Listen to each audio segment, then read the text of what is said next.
سورہ انشقاق میں جو مضمون آیا تھا نا، بلکہ شروع کرتے ہیں سورہ مدثر سے. سورہ مدثر میں ایک مضمون آیا تھا کلا والقمر، تو ہرگز نہیں میں قسم کھاتا ہوں چاند کی کہ جب وہ آتا ہے، چاند جب نکلتا ہے، چاند کی ایک روشنی ہوتی ہے. واللیل اذ ادبر، وہ کلا والقمر جو واللیل اذ ادبر، اور رات کی جب وہ پورے طریقے سے چھا جاتی ہے. والصبح اذا اسفر، اور صبح کی قسم کہ جب وہ پھر سورج نکلتا ہے تو صبح ہونا شروع ہوتی ہے. انہا لعہد الکبر، یہ بہت بڑی خبر ہے اگر کسی کو اس کی اہمیت کا اندازہ ہو. اس کی وضاحت میں نے کل کچھ کر دی تھی کہ یہ جتنی بھی چاند کی روشنی ہے، نبی اکرم صلی اللہ علیہ وسلم سے پہلے، جناب عیسیٰ علیہ السلام کے بعد، یہ روشنی ساری کی ساری چاند کی روشنی ہے. یعنی وہ جو ہدایت ہے، وہ ہدایت موجود تھی لیکن وہ چاند کی روشنی کی طرح تھی. اس کے بعد واللیل اذ ادبر، رات آئی پوری تاریکی کے ساتھ چھا گئی. یعنی اس کے بعد پھر وہ روشنی جو کہیں وہ ٹمٹماتا چراغ تھا وہ بھی گل ہو گیا، ختم ہو گیا. اس کے بعد پھر والصبح اذا اسفر، پھر وہ آفتاب و مہتاب رسالت محمدی ہے کہ جو صلی اللہ علیہ وسلم طلوع ہوا ہے اور وہ پوری قوت کے ساتھ، آب و تاب کے ساتھ جگمگایا ہے. اس کی تنویر نے سارے جہان کو اپنے نور سے منور کیا ہے، وہ روشن ہوا ہے سارا جہاں. انہا لعہد الکبر، یہ فی الواقع بہت بڑی بات ہے. تو یہاں تک تو جو بات ہے وہ ہے نبی اکرم صلی اللہ علیہ وسلم تک. سورہ انشقاق میں کیا بات آئی تھی کل؟ فلا اقسم بالشفق، تو نہیں میں قسم کھاتا ہوں شفق کی. شفق جو ہے وہ جو سورج نکلا تھا، آفتاب رسالت جو تھا، وہ جو سورج نکلا تھا وہ غروب ہوا ہے جا کر. جب غروب ہو جاتا ہے سورج تو سورج کے غروب ہونے کے بعد جو روشنی فوراً تو رات نہیں ہوتی نا، تھوڑی دیر سرخی رہتی ہے. وہ جو سرخی ہے اس کو عربی زبان میں شفق کہا جاتا ہے. تو فلا اقسم بالشفق، تو نہیں میں قسم کھاتا ہوں رات کی اس سرخی کی یا شام کی سرخی کی. یعنی سورج جگمگایا، یہ سورج جگمگایا ہے دور نبوت میں اور اس کے بعد دور خلافت راشدہ میں. یہ پوری آب و تاب کے ساتھ سورج جو ہے وہ جگمگایا ہے. دور نبوت کا تتمہ ہے دور خلافت راشدہ، یہ الگ نہیں ہے اس سے. اس میں سورج پوری آب و تاب کے ساتھ چمکا ہے. اس کے بعد جو ہے یعنی کیا کہتے ہیں فلا اقسم بالشفق واللیل وما وسق، اس کے بعد پھر رات آئی ہے. اور رات جو واللیل وما وسق، رات جب آتی ہے تو اس میں کیا ہوتا ہے والقمر اذا اتسق، اس میں پھر چاند نکلتا ہے. تو یہ رات والا جو سارے کا سارا پیریڈ ہے، یہ ہے وہ اقوام مغرب کا جتنا بھی یہاں پر حملہ ہوا ہے. اس میں اچھا وہ جو سرخی ہے، وہ سرخی کب تک چلتی رہی ہے؟ اس سرخی کو ضرور ذہن میں رکھیں. وہ سرخی جو ہے رات کی وہ تو جلدی ختم ہو جاتی ہے نا، جو ہمارے ہاں سرخی ہوتی ہے. یہ سورج نبوت کا سورج تھا، یہ سورج رسول اکرم صلی اللہ علیہ وسلم کی صورت میں ظاہر ہوا تھا. یہ جلدی ختم نہیں ہوا، اس کو ختم ہونے میں 1000 سال لگا ہے. 1498 میں جا کر جو ہے وہ سکوت غرناطہ ہے، 1492 میں بلکہ سکوت غرناطہ اسپین مسلمانوں کے ہاتھوں سے نکل گیا. 6 سال کے بعد 1498 میں کولمبس نے امریکہ فتح کیا ہے، ایک ہی ٹائم ہے بالکل 1492. یہی وہ ٹائم ہے کہ جب ویسٹ کے اندر احیاء العلوم رینیسنس کی تحریک شروع ہوئی ہے. وہ جو کرنیں ہیں سورج کی، وہ جو شفق ہے، وہ شفق چلتی چلی گئی ہے. ایسا نہیں ہے کہ محمد رسول اللہ نے جو عمارت تعمیر کی تھی وہ حضور کے وصال مبارک کے ساتھ یا خلافت راشدہ کے اختتام کے ساتھ ہی ختم ہو گئی ہو. نہیں، کھنڈر بتا رہے ہیں کہ عمارت عظیم تھی، بہت شاندار عمارت حضور نے تعمیر فرمائی تھی. کم و بیش 750 سال تو چلی ہے. وہ 1258 میں جا کر سقوط بغداد ہے، بغداد مسلمانوں کے ہاتھوں سے نکلا ہے. اسی سے ہی کچھ پہلے جو ہے وہ نکل گیا تھا یہ جو ہے یعنی بیت المقدس کا علاقہ، وہ پھر مسلمانوں نے واپس لیا ہے بیت المقدس کا علاقہ، سلطان صلاح الدین ایوبی نے. اس کے بعد جا کر پھر جو ہے وہ صورتحال بدلی ہے مزید، اور یہ بغداد مسلمانوں کے ہاتھوں سے نکلا. لیکن اسپین میں مسلمانوں کی حکومت چلتی رہی بعد تک. وہاں اسپین 1492 میں جا کر مسلمانوں کے ہاتھ سے نکلا اور وہاں بنو امیہ کی حکومت تھی. یہ وہ دور ہے کہ جب ویسٹ نے جاگنا شروع کیا ہے، اور یہ پھر 400 سال سے وہ ہے یعنی واللیل اذا وہ جو ہے نا واللیل وما وسق، یہ وہ رات ہے کہ جو چھائی ہے پھر. اور اس رات کے بعد پھر کیا ہوا ہے؟ اس میں پھر مسلمانوں کے ہاتھوں سے سب کچھ نکلا ہے. یہ ہندوستان کا علاقہ بھی نکلا، ایران کا بہت سارا علاقہ نکلا، بعد میں جا کے سلطنت عثمانیہ کے حصے بکھرے کر دیے گئے. بچا اگر کوئی ہے تو یہ ترکی بچا ہے، سعودی عرب کا تھوڑا سا علاقہ بچا ہے، ترکیہ بچا ہے، یا ایران کا بھی ایک حصہ. ان جگہوں پر جو ہے وہ حکومت کسی کی قائم نہیں ہو سکی، یہ مسلمانوں کے ہاتھ میں رہے علاقے، لیکن یہ کہ یہاں پر بھی بہرحال تھے تو وہی لوگ نا کہ جن کے پیچھے سے ہینڈلرز وہی تھے جو آج بھی ہینڈلرز ہیں دنیا کے بڑے۔ بقیہ یہ کہ مسلمانوں کے ہاتھ میں یہ علاقہ نہیں تھا، کوئی علاقہ بھی۔ یہ وہ رات ہے کہ جو چھائی ہے، واللیل وما وسق، رات پوری آب و تاب کے ساتھ جو ہے وہ چھا گئی، رات کی تاریکی آ گئی۔ اس کے بعد والقمر اذا اتسق، پھر چاند کا نکلنا ہے، اور چاند آپ کو پتہ ہے کہ وہ یکدم نہیں پورا ہوتا، چاند جو ہے اس کو پورا ہونے میں 14 دن لگتے ہیں۔ اسی لیے اگلی آیت میں یہی ہے لَتَرْكَبُنَّ طَبَقًا عَن طَبَقٍ، جس طریقے سے چاند جو ہے وہ اپنی منزل مقصود پاتا ہے درجہ بدرجہ 14 دنوں میں، لہٰذا تم بھی اپنی منزل مقصود تک پہنچو گے درجہ بدرجہ۔ اور یہ جو درجہ بدرجہ ہے یہ ہم نے ڈسکس کر لیا تھا سارے کا سارا سورہ کہف میں، اس کے بھی وہ چیزہ نکات جو ہے نا وہ اپنے ذہن میں رکھے۔ جہاں یہ احیاء العلوم کی تحریک شروع ہوئی ہے ویسٹ کے اندر، ساتھ ہی اللہ تعالیٰ نے بالکل پیرالل، بندہ حیران ہو جاتا ہے، اس وقت تو کسی کو اندازہ بھی نہیں تھا کہ اللہ کیا کر رہا ہے، لیکن آج جس جگہ پر ہم کھڑے ہیں ماضی کے جھروکوں میں جا کر دیکھیں تو اللہ تعالیٰ نے جس سطح پر چیزوں کو پلان کرنا شروع کیا ہے یہ اللہ ہی ہے کہ جو یہ کر سکتا ہے۔ 16ویں صدی کے اختتام پر مارٹن لوتھر مرا ہے، 16ویں صدی میں اللہ تعالیٰ نے اس ریجن کے اندر مجدد الفسانی کو کھڑا کیا ہے، اور یہ خطہ ایسا ہے جس علاقے کا نام پاکستان ہے، اس خطے کو شیطان نے اسپیئر نہیں جانے دیا بالکل بھی۔ اس نے اس خطے کو تباہ کرنے کے لیے پہلی جو اٹیمپٹ کی ہے وہ دین اکبری کی صورت میں کی ہے۔ اکبر جو تھا پکا شیطان کا ایجنٹ ثابت ہوا نا۔ اپنشد اس نے تقسیم کرائی لاکھوں کی تعداد میں سینٹرل ایشیا کی ریاستوں میں، اور نہ معلوم کہاں کہاں تک، اس پورے علاقے کو اپنے قبضے میں لینے کی کوشش کی ہے۔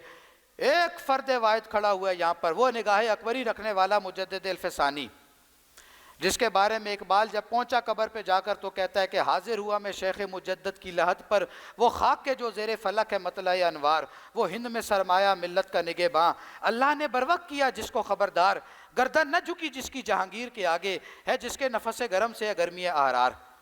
یہ مرد قلندر اللہ تعالیٰ نے پیدا کیا، اس نے تہہ تیک کر کے رکھ دیا اکبر کی تعلیمات کو، بالکل بھی شیطان نے اس جگہ کو اسپیئر نہیں چھوڑا۔ انہوں نے اتباع سنت کی بات کی، انہوں نے شرک اور بدعات کا خاتمہ کیا، عقائد اور رسومات اور کردار کے اندر جو پستیاں آ چکی تھیں ان سب کی اصلاح کی، اور دوبارہ سے جا کے دین کو رینسٹیٹ کر کے اپنی جگہ پر کھڑا کیا۔ ان کے بعد دوسری بڑی شخصیت آئے شاہ عبدالحق محدث دہلوی، انہوں نے رجوع الی الحدیث والا کام کیا۔ ان کے بعد آئے شاہ ولی اللہ محدث دہلوی رحمۃ اللہ علیہ، ان کے زمانے میں شیطان نے دوسری اٹیمپٹ کی ہے۔ ایک طرف ویسٹ ہے، یہ وہ دور ہے جب ویسٹ کے اندر ساری کی ساری مغربی قوتیں انگڑائی لے رہی ہیں، یہی جو ہے 17ویں صدی 18ویں صدی ہے کہ سارے کے سارے فلسفی اسی دور میں پیدا ہوئے ہیں، یہی صدی ہے، انڈسٹریل ریولوشن اسی 18ویں صدی میں جا کر آیا ہے۔ ویسٹ نے انگڑائی وہ سیکولرزم اور وہ آگے جا کر یعنی کیا کہتے ہیں وہ لبرلزم، سارے کا سارا اسی زمانے میں پھیلا ہے، اور یہی وہ در حقیقت یاجوجی ماجوجی قوتیں ہیں۔ یوں سمجھیے کہ دجال فی الواقع آزاد ہو گیا، وہ یعنی تورات کی روایت ہے نا کہ جب وہ آخری نبی تشریف لائیں گے تو ان کے 1000 سال کے بعد پرانا سانپ دوبارہ زندہ ہو جائے گا، تو وہ پرانے سانپ سے مراد جو ہے وہ وہی دجال ہے۔ تمیم داری کی روایت میں دجال کو زنجیروں میں جکڑا ہوا تھا اللہ تعالیٰ نے، رسیاں سسیاں توڑا کے وہ میدان کے اندر موجود ہے ابھی اس وقت، 400 سال سے تو فی الواقع موجود ہے، اور یہی وہ 400 سال سے پہلا خروج ہے یاجوج ماجوج کا کہ جو ہو چکا ہے۔ اس کے بعد دوسری اٹیمپٹ اس جگہ پر جو کی ہے، اب میں تدریج آپ کو بتا رہا ہوں، یہ لَتَرْكَبُنَّ طَبَقًا عَن طَبَقٍ جو ہے، دوسرے نمبر پہ جو اٹیمپٹ ہے شیطان کی وہ شاہ ولی اللہ محدث دہلوی کے زمانے پہ ہے کہ وہ جو یعنی دارا شکو تھا، دارا شکو اگر بن جاتا اس خطے کا حکمران یہاں پر تو پاکستان کا بننا ناممکن تھا۔ جو آج مودی کر رہے، دارا شکو اپنے زمانے کا مودی تھا، اس نے ایتھنک کلینزنگ کر کے خاتمہ کر دینا تھا سارے مسلمانوں کا، تو لہٰذا دارا شکو کو، وہ تو اقتدار کے اپنے رولے رپڑے ہوتے ہیں، دارا شکو کو قتل کیا اورنگزیب نے، اور سر سید مجدد الفسانی کی تعلیمات کا اگر کوئی عکس ہے یا کوئی پرتو تھا تو وہ اورنگزیب عالمگیر کی صورت میں جو ہے وہ ظاہر ہوا ہے۔ اور شاہ ولی اللہ کا کیا کنٹریبیوشن ہے؟ رجوع الی القرآن، قرآن مجید کی طرف رجوع، قرآن کے ساتھ تعلق ایلیٹ کی زبان میں، اشرافیہ کی زبان میں. اور ان کا کام 3 ڈائمینشنل ہے. ایک تو یہ کہ علم دین کو آگے منتقل کیا، دوسرے نمبر پہ فکر دی، فقہ کل نظام، نظام اگر ٹھیک نہیں ہے تو بدلو اس کو، اور تیسرے نمبر پہ پولیٹیکل اسٹرگل. احمد شاہ ابدالی کو خط لکھا کہ تم وہاں سے اٹیک کرو، یہاں پر جو ہے وہ مراٹھا تحریک کھڑی ہو گئی ہے. اور یہی یہ جو مراٹھا ہے اس وقت، مراٹھی زبان، مراٹھا تحریک، یہ جو ہندوتوا کی ہے، بالا صاحب ٹھاکرے جو تھا جس نے 1965 میں شیو سینا بنائی تھی، جس کے بعد آگے یہ ادھو ٹھاکرے اور راج ٹھاکرے وغیرہ یہ جو اب آگے لے کر چل رہے ہیں، یہ سارے کے سارے پیچھے سے مراٹھا تحریک والے ہیں، جن کو کچلنے کے لیے اورنگزیب عالمگیر کو 25 سال جو ہے دہلی کے تخت پر بیٹھنا نصیب نہیں ہوا، مقابلہ کرتا رہا وہ. تو ابدالی نے وہاں سے یہاں آ کر حملہ کیا اور پھر انہوں نے یعنی مار بگایا. تو وہ یہ دوسری اٹیمپٹ ہے. اس کے بعد پھر وہ جو ہے نا شیطان پورا جو ننگ دھڑنگ ہو کے ایسٹ انڈیا کمپنی اور اس کے بعد براہ راست یہاں کر قابض ہو گیا. اس سے پہلے ان کے خاتمے کے لیے اور ساتھ میں سکھ جو تھے وہ رنجیت سنگھ اور وہ جو فلانے ٹنگڑے جو بھی تھے، مان سنگھ، ہری سنگھ، فلانے سنگھ، ان سب کے خاتمے کے لیے یہاں پر اللہ تعالیٰ نے تحریک شہیدین شروع کی. شاہ اسماعیل شہید رحمۃ اللہ علیہ اور سید احمد صاحب رحمۃ اللہ علیہ، ان کی کوششوں محنتوں کے نتیجے میں جو ہے کہیں نہ کہیں ان چیزوں کا سد باب ہوا. لیکن 1831 بالا کوٹ میں شہادت ہو گئی. اس کے بعد انگریز یہاں براہ راست آ کر قابض ہو گیا 1857 میں. وہ رہی صحیح جو آخری حکومت تھی وہ بھی ختم ہوئی. 1799 میں سلطان ٹیپو کی شہادت ہے. 1802 میں 2.5 سال کے بعد انگریز جو ہے وہ یعنی دہلی کے اندر موجود تھا. 50 سال پھر اس نے ویٹ کیا. 1857 میں جا کر وہ براہ راست یہاں پر قابض ہوا ہے. اس کے بعد یہاں جب انگریز براہ راست آ گیا، اب مقابلہ کیسے ہوا ہے؟ یہاں مقابلے کے لیے اللہ تعالیٰ نے پھر کیا یہ ہے کہ وہ شاہ ولی اللہ کی جو تعلیمات تھیں وہ آگے پورے 3 اسکول آف تھاٹ بنے ہیں. شاہ ولی اللہ کا جو علم دین تھا، اس علم دین کا بیڑا اٹھایا یہاں پر مدارس علوم دینیہ نے.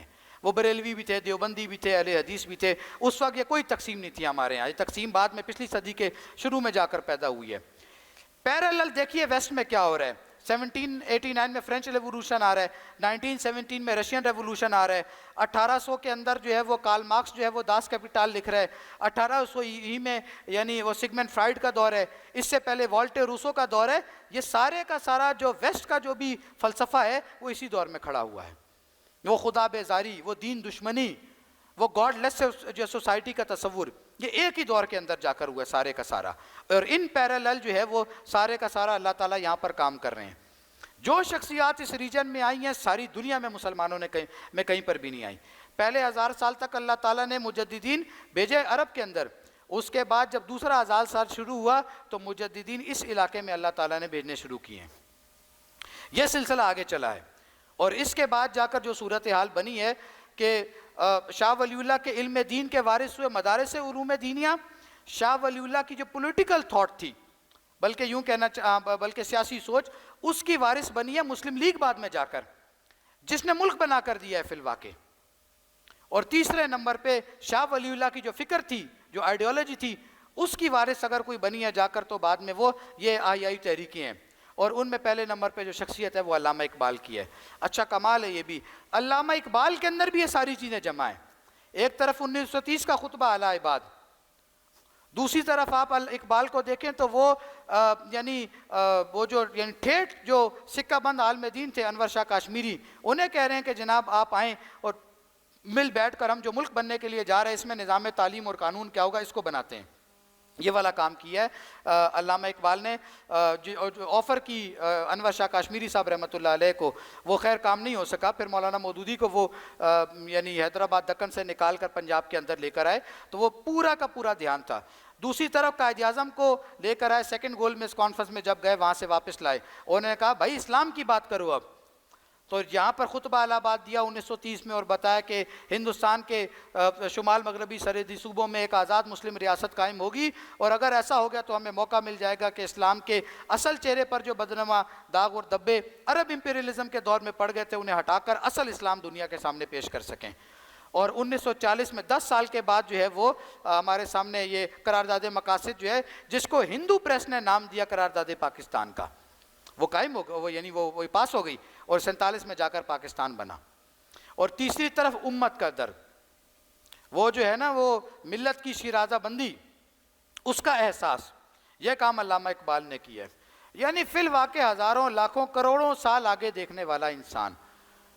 میں آپ تمام لوگوں سے گزارش کروں گا کم از کم یہ آج کل کے جو حالات ہیں نا، ابلیس کی مجلس شورا لازمی پڑھیں جا کر. اس کی تشریح جو ہے وہ ڈاکٹر اسرار صاحب رحمۃ اللہ علیہ کی بھی موجود ہے اور خالد محمود عباسی صاحب کی بھی موجود ہے. ان دونوں حضرات نے یہ پڑھائی ہے، بہت اہم ہے، یہ پڑھنے سے تعلق رکھتی ہے. خالد صاحب کی تو ساری تشریح کتابی صورت میں بھی اب آ گئی ہے، وہ پوری کتاب ہے باقاعدہ ان کی اس یعنی تشریح پر مشتمل. تو اقبال جو ہے وہ یوں سمجھیے کہ خدا کے رازوں سے پردہ اٹھانے والا انسان تھا، مستقبل کو دیکھنے والا انسان. وہ مجھے ربائی یاد آ گئی ہے، زندگی کے آخری ایام کی ربائی ہے، یعنی فی الواقع جو ہے وہ رونگٹے کھڑے کر دینے والی ربائی ہے کہ اقبال کہتا ہے سرود رفتہ باز آیت کے نایت. یہ جو دور ہے یہ دور پتہ نہیں پھر دوبارہ آئے کہ نہ آئے. سرود رفتہ باز آیت کے نایت، نسیم از حجاز آیت کے نایت. حجاز سے وہ جو نسیم آیا کرتی تھی، وہ جو صبح کو جو ہوا چلا کرتی ہے نا، اسے باد نسیم کہتے ہیں. وہ انسان کو بڑی بھلی لگتی ہے، بڑی اچھی ہوتی ہے، وہ تر و تازگی عطا کرتی ہے.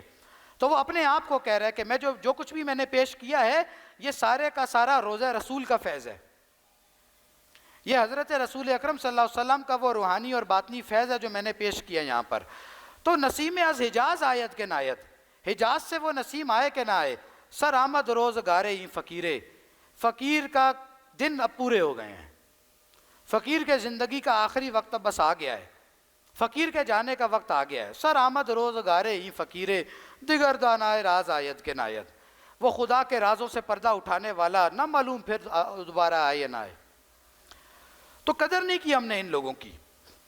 اور وہ ایک اور بھی یاد آ گئی ہے علامہ کے اشعار رموز بے خودی کے ہیں غالباً، کہ وہ کہتے ہیں کہ گر دلم آئی نہ بے جوہر است، اگر میرے کلام میں قرآن مجید کے علاوہ کوئی شے ہے.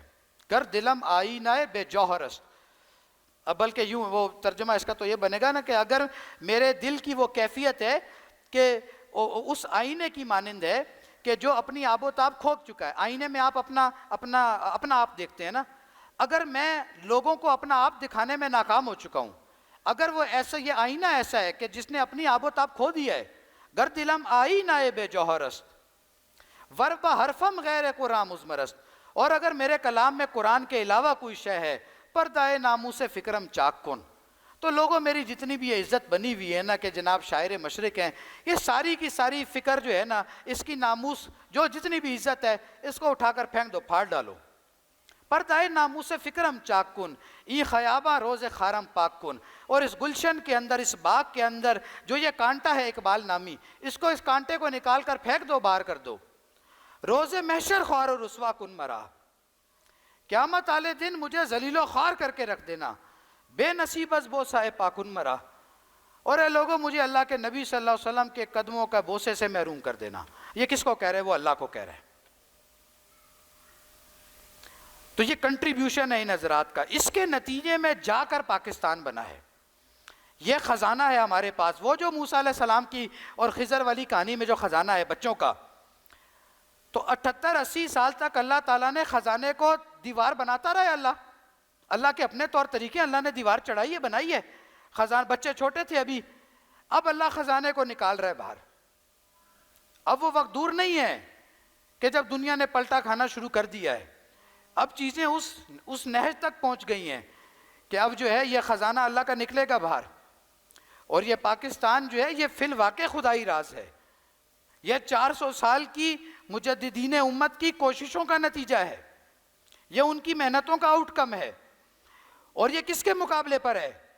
یہ وہ شیطانی قوتیں جو 400 سال سے لگی ہوئی ہیں، وہ دجال اور وہ ابلیس اور ان کے کارندے. یہ ان کا توڑ ہے کہ جو اللہ تعالیٰ نے پیدا کیا ہے. اس ملک کی قدر کرنے کی ضرورت ہے. ایک اور مسئلہ بھی لگے ہاتھوں جو ہے نا، اس پر بھی بات کر لیتے ہیں. ہمارے ہاں یہ جو چلتا ہے نا لوگوں کو امت کا درد، وہ صحیح ہے اپنی جگہ پر. بھئی امت اس وقت ایگزسٹ ہی نہیں کرتی فی الواقع. امت لا کے دکھائیں کہاں ہے. امت کا ایک امیر ہوتا ہے. اور ہمارے ذہنوں میں یہ ہے کہ ہم آج پاکستان میں اسلام قائم کریں گے، سعودی عرب اور یہ فلاں افغانستان اور مصر اور ترکیہ سب ہمارے تھلے لگ کے جو ہے نا ہمارے والے حکمران کے نیچے لگ جائیں گے. یار کم از کم آپ اپنی جنت الحمقاء سے باہر نکلیں، روڈ پر آئیں، کم از کم آپ کو پتہ تو چلے حالات و واقعات کیا ہیں. یہ سارے کا سارا تدریجن ہے. ایک ہے نیشنلزم، اس کی ہم مخالفت کرتے ہیں، لیکن ایک ہے یعنی وہ جسے ہم کہتے ہیں نا قومی حکومت کے لیے کوئی جذبہ چاہیے کہ نہیں چاہیے؟ وہ اسلام کے علاوہ کیا جذبہ لا کر دکھائیں؟ ایک بات. دوسری بات یہ کہ اگر آپ نے یہاں ادھر یعنی فوج کوئی اچھا کام بھی کرے تو تب بھی وہ بری کر رہی ہے تو وہ تب تو گالیاں ہم نے دینی ہے نا, ہم نے تو یہ طے کر کے رکھا ہوا ہے. مجرد فوج کے ادارے کے خلاف ہو جانا یہ بالکل نری حماقت ہے. آج آپ اس فوج کے ادارے کو سائڈ پہ کر دیں, پھر ملک کو بچا کر دکھائیں مودی سے. جو پچھلے سال آپ کے ساتھ ہوا ہے 4 دن کے اندر, جو مکو ٹھپا ہے پاکستان نے انڈیا کا, وہ اگر نہ ہوا ہوتا آج مودی کی فوجیں یہاں پھر نہیں رہی ہوتی. آج جو کچھ ہو رہا ہے اس ملک میں, یا جو آج ہم بیٹھے ہیں آرام سے بات چیت کر رہے ہیں, تو کیا یہ ممکن تھا؟ تو بچاتا اللہ ہے, یہ ہمیں پتہ ہے سورہ کہف کی روشنی میں. فاعل حقیقی مؤثر حقیقی اللہ ہے, پیچھے سے خضر ہی ہینڈل کرتا ہے. اسباب میں کوئی نہ کوئی وجہ تو بنتی ہے. تو مخالفت میں بالکل چلے جانا, اور یوں مخالفت میں چلے جانا کہ آپ بالکل کسی بھی اعتبار سے کسی کو مارجن بھی نہ دیں, کسی کو لیوریج بھی نہ دیں, یہ بالکل دین کی نصوص کے خلاف ہے. بالکل وہ جو میں نے حدیث ابھی سنائی ہے, الدین والنصیحہ, دین نام ہی خیر خواہی کا ہے, تو اس میں حکمران کی خیر خواہی ہے. جہاں وہ غلطی کرے آپ پن پوائنٹ کریں, اصلاح کریں, لیکن جہاں وہ اچھا کام کرے اس کو اپریشیٹ کرنا یہ بھی دینی ذمہ داری ہے. باقی یہ کہ دنیا کے جو بھی حالات اس وقت پیدا ہو گئے ہیں, دنیا یہ چاہ رہی ہے کہ وہ جنگ کی طرف نہ بڑھے, لیکن اللہ تعالیٰ یہ چاہ رہے ہیں کہ دنیا جنگ کی طرف اب جائے. اور جو بھی اس وقت ہمارے آس پاس ارد و گرد حالات و واقعات جو بھی پیدا ہو گئے ہیں, مودی نے بھی آج نہیں تو کل انگڑائی لے کر کوئی نہ کوئی فالس فلیگ آپریشن کر کے آن سلاٹ کرنی ہی ہے اس طرف, اور یہ کہ کوئی نہ کوئی صورتحال ہمارے ہاں جو ہے وہ ادھر مخدوش ہونے کی طرف جائے گی. اللہ تعالیٰ اس ملک کی حفاظت فرمائے. لیکن یہ کہ ہمیں اس کے حکمرانوں کو دیکھ کر امید کوئی نہیں ہے, یہ بات بالکل ہمیں کلیئر ہے. ہمیں اگر امید ہے تو اس کے ماضی کی بنیاد پر ہے, جو 400 سال کی فکری تجدیدی مسائی کا حاصل الحصول ہے یہ ملک, اس بنیاد پر ہمیں یہ امید ہے, اور ہمیں پکا یقین ہے کہ اللہ تعالیٰ اسی خطے سے کام لے گا. فیصلہ وہ تیرے ہاتھ میں ہے دل یا شکم, میں نے آپ نے فیصلہ کرنا ہے کہ ہم نے کیا کرنا ہے. یہ ٹائم ہے, یہ پیک ٹائم ہے اللہ تعالیٰ کے ساتھ وفاداری نبھانے کا. آج نہیں تو کل جنگ ہمارے اس پہ آس پاس ارد گرد جنگ کا الاؤ روشن ہو چکا ہے, آگ لگ چکی ہے. آج اپنا رخ اپنا آپ سیدھا کرنے کی ضرورت ہے, اللہ سے تعلق پیدا کرنے کی ضرورت ہے. چمن کے مالی اگر بنا لے موافق اپنا شعر, اب بھی چمن میں آ سکتی ہے پلٹ کر چمن سے روٹھی بہار. اب بھی اللہ بدلا نہیں ہے, اللہ وہی ہے. اللہ جو محمد کا تھا صلی اللہ علیہ وسلم, فرد واحد کی حیثیت سے حضور نے کام کیا, پھر فاتح عرب کی حیثیت سے مکے کے اندر داخل ہوئے ہیں. سر مبارک جو ہے وہ اونٹنی کی کوہان کے ساتھ لگا ہوا تھا, جھکی ہوئی کیفیت کے ساتھ آج ان کے ساری کے ساتھ مکے کے اندر داخل ہوئے ہیں. یہ اللہ چاہتا ہے, تو اللہ بدلا نہیں, اللہ وہی ہے. اللہ کو یہودیوں, عیسائیوں, ہندوؤں, مشرکوں سے محبت نہیں ہے, مسلمانوں ہی سے ہے. لیکن ہم نے اپنے ہر عمل سے ثابت کیا ہے کہ ہم اللہ کے باغی و طاغی ہیں. سیدھا ہونے کی ضرورت ہے. یہ اللہ کی کرم نوازی ہے کہ ہمارے اس ملک میں کہیں نہ کہیں اب نظریہ پاکستان کی بات جو ہے وہ اکیڈمیز میں بھی آنا شروع ہوئی ہے, جہاں سے یہاں کی اشرافیہ نکلتی ہے. کہیں نہ کہیں اقتدار کے ایوانوں میں بھی بات اب وہ آئی ہے. اور بہرحال اب یہ کہ جو بھی اس وقت ہو رہا ہے کہ آپ کے وزیر خارجہ ہے وہ ترکیہ کو بھی فون کرتا ہے, اور ایران اور سعودی عرب کے درمیان بھی کہیں نہ کہیں اب آپ کی ایک سے ہے. اور یہ کہ وہ لیبیا والے افطر کو بھی آپ نے یو اے ای کے اور اسرائیل کے پنجے میں سے کاٹ کے, وہ تو سارے کا سارا ادھر گھسا ہوا تھا. یہ سارے کا سارا کس نے کیا ہے وہاں جا کر؟ اور وہاں جا کر جو گفتگو ہوئی ہے, وہ گفتگو آپ سنیں نا تو اندازہ ہوتا ہے کہ جو یعنی معاملہ سارے کا سارا وہ امت کی بات ہے. اور یہ جو ہے نا لَتَرْكَبُنَّ طَبَقًا عَنْ طَبَقٍ, امت کے احیاء والی طرف بھی ہم درجہ بدرجہ ہی جائیں گے, اور یوں ہی جائیں گے. آنے واحد میں کچھ بھی نہیں ہوتا, اسباب کے تحت اللہ تعالیٰ نے دنیا بنائی ہے. تو یہ چند معروضات تھیں, ان کو اپنے ذہن میں رکھیں, اور یہ کہ زندگی کے بارے میں فیصلہ کریں. وہ جو میں کل پرسوں عرض کر رہا تھا نا, دوبارہ عرض کیے دیتا ہوں. آج سارے جا کر نا کاپی پینسل پہ ایک پوائنٹ لگا لیں کہ اس جگہ پر آج میں کھڑا ہوں. آگے میرے 2-3 رستے جاتے ہیں, ایک رستہ یہاں جاتا ہے, کدھر جاتا ہے, کدھر جاتا ہے. یعنی سارے کے سارے پاسبل آؤٹ کمز یا پاسبل جو بھی ڈائریکشنز ہیں, ان پہ وہ لکیریں لگا لیں کہاں کہاں کو رستے جا رہے ہیں, میری زندگی میں کیا کیا کر سکتا ہوں, اور طے کر لیں شعوری طور پر کہ کیا کرنا ہے, کس طرف کو جانا ہے. یہ شعوری ڈیسیژن لینے کی ضرورت ہے. اللہ تعالیٰ ہمیں یہ فیصلہ کرنے کی جو ہے وہ توفیق عطا فرمائے.